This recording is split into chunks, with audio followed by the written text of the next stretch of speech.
One thing I kind of wanted to hit on was the fact that, testing is fine, but I have a question.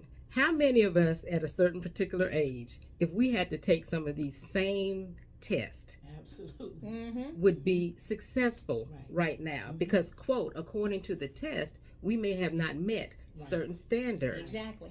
Because that also brings into account that there's test anxiety. Some people just do not test well.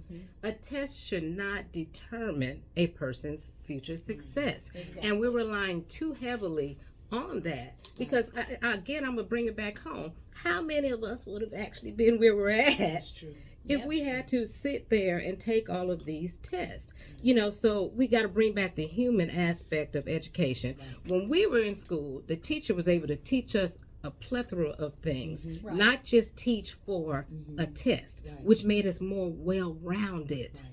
Right. And that's what we're missing, and we're missing the key factor here. We have got to make students well-rounded, Right. and then they will do well in the world Right. because a company will tell you, I can have the smartest straight A student in the world, and then I have a C student in the world.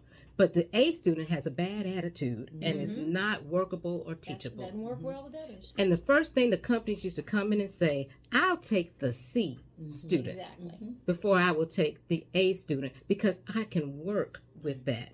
So we can't become so entrenched into this testing and what it means because we're diminishing that children are people. Right. And Exactly. what we've got to keep in mind is that testing is only one means Exactly. One means. of understanding whether or not the child gained the information.